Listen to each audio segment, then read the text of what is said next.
ഹരേ കൃഷ്ണ.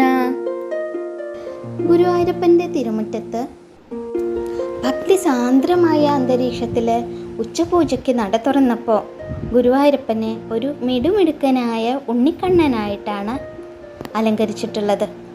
ശ്രീലകത്തെ വിളക്കുകളുടെ ശോഭയിൽ സ്വർണ്ണാഭരണങ്ങളുടെയും കളഭാഭിഷേകത്തിൻ്റെയും ഒക്കെ മാസ്മരികതയിൽ ഭഗവാൻ ഇങ്ങനെ ജ്വലിച്ച് നിൽക്കുകയാണ്.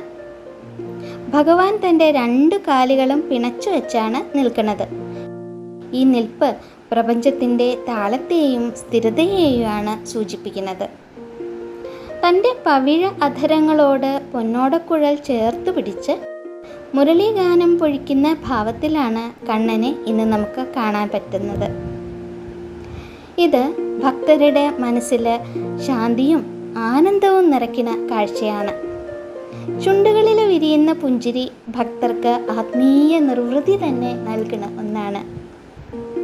ശിരസിൽ പൊന്നും കിരീടം ചാർത്തിയിരിക്കുന്നു, നെറ്റിയിൽ സ്വർണ്ണഗോപിയുണ്ട്, ചെവിയിൽ മനോഹരായ ചെവിപ്പൂക്കൾ തിളങ്ങുന്നു, കഴുത്തിൽ പതക്കങ്ങളോട് കൂടിയ മനോഹരായ സ്വർണ്ണമാലകളും ചാർത്തിയിട്ടുണ്ട്. കൈകളിൽ വീതിയുള്ള പൊൻവളകളും തോൾവളകളും ചാർത്തിയിട്ടുണ്ട്.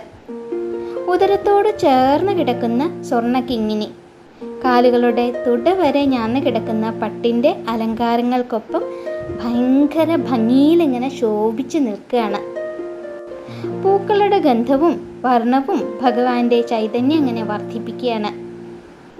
കിരീടത്തിന് മുകളിൽ 2 മാലകളാണ് ചാർത്തിയിട്ടുള്ളത്, തിരുമുടി മാലകളായിട്ട്. വെളുത്ത പൂക്കളും തെച്ചിപ്പൂവും ചേർന്നതും തുളസിയും ഇടകലർന്നിട്ടുള്ള 2 മാലകളാണ് തിരുമുടി മാലകളായിട്ട് ചാർത്തിയിട്ടുള്ളത്. കഴുത്തിൽ 2 വലിയ ഉണ്ടമാലകൾ ചാർത്തിയിട്ടുണ്ട്. ഒന്ന് താമരപ്പൂക്കളും മാത്രമുള്ളൊരു ഉണ്ടമാലയും മറ്റൊന്ന് വെളുത്ത പൂക്കളും തെച്ചിയും തുളസിയും കൂടി ഇടകലർത്തി കെട്ടിയുണ്ടാക്കിയിട്ടുള്ള ഒരു ഉണ്ടമാലയാണ്. വിധാനായിട്ട് തുളസിയും താമരയും തെച്ചിയും ഒക്കെ കൂടി ചേർത്ത് കെട്ടിയുണ്ടാക്കിയിട്ടുള്ള 6ഓളം ഉണ്ടമാലകളാണ് തൂക്കിയിട്ടിട്ടുള്ളത്. ദേഹം മുഴുവൻ ചന്ദനം കൊണ്ട്, അതായത് കളഭം കൊണ്ട് ചാർത്തിയിരിക്കുന്ന ഭഗവാൻ ഒരു സച്ചിദാനന്ദ മൂർത്തിയായിട്ടാണ് കുടികൊള്ളുന്നത്. മുരളി ഊതി നിൽക്കുന്ന ഈ രൂപം ഭക്തൻ്റെ ഹൃദയത്തിലെ അജ്ഞാനത്തെ മാറ്റി ജ്ഞാനത്തിൻ്റെ പ്രകാശം നിറയ്ക്കണു എന്നാണ് വിശ്വാസം.